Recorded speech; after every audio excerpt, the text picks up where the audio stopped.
tight, skirt too long, hat too big, no hat at all, pants too long, shoes too torn, heels too high, hair too short, song too modern, him too old, they speak in tongues and you don't. His sin is greater than her sin, and her sin is greater than my sin. My sin is greater than our sin, and our doctrine is right, and their doctrine is wrong. And the last time I checked in, I found the doc in, and I think he said, we're wasting our time. Took us in for an extensive MRI, and when the results came back, diagnosed us with scoliosis of the spine. He said we're too focused on crossing our T's and dotting our I's that we've let religion and rules weaken and bend what was once upright. Instead of bringing souls in, we're pushing them out because they look a certain way or act a certain way. So they're the ones we talk about instead of talk to.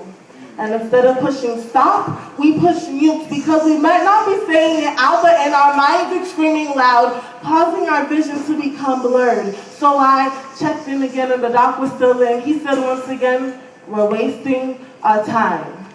He gave us a vision test, and when the results came back, diagnosed us with glaucoma of the eyes. He said the pressure of self-inducing man-made righteousness has caused us to lose sight of what God really wants. And not only that, but it's made us colorblind to the point that everything is black, white, and gray. So now all we see is logic and practicality, but gone is any sign of faith. And without faith, we lose hope. Hope in everything. So we focus on ourselves because that's the closest thing we can see. We stand in front of a mirror and decide to make ourselves look good, but how can we make ourselves look good if we can't even see what we're doing because we're almost blind and bent over? All we see is a distorted image of ourselves and we don't even realize, so we try to fix up that distorted image, fill ourselves up with pride and tell the world that we are better than them.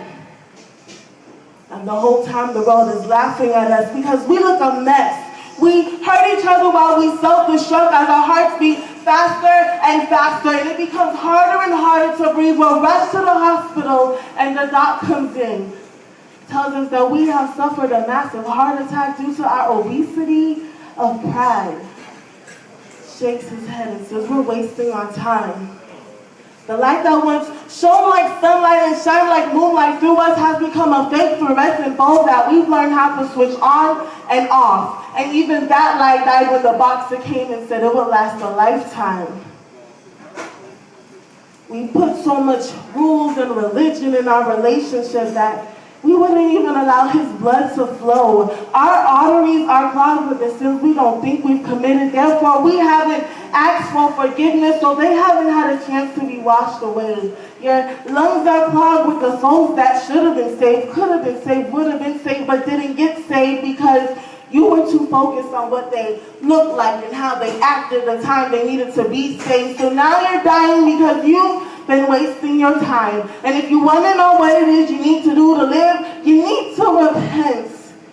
I have to perform an open heart surgery. I have to take this one out and put a new one in. I have to straighten your spine and give you new eyes. You'll have to lose the pride and maintain a healthy diet of humbleness, of love, joy, peace, kindness, gentleness, goodness, forbearance, self-control, faith. And once you do that, you'll have a clean slate with me and the world will see a difference. You see, this is not the time for you to be sitting on a high horse. Yes, you are royalty. But even I was born in a manger. I died on a cross with two criminals. I broke bread with someone I knew would betray me. And if I didn't do that, the world would have never seen God's mercy. And if you continue to isolate yourself and shut people off, you'll hinder them from seeing his grace. So here's my prescription. It's a drug called God's love. You can use it anytime you need it, share with anybody you want. You don't need money to get it, and you don't need a calling to have it. All you need to do is follow the doctor's orders and stop wasting your time.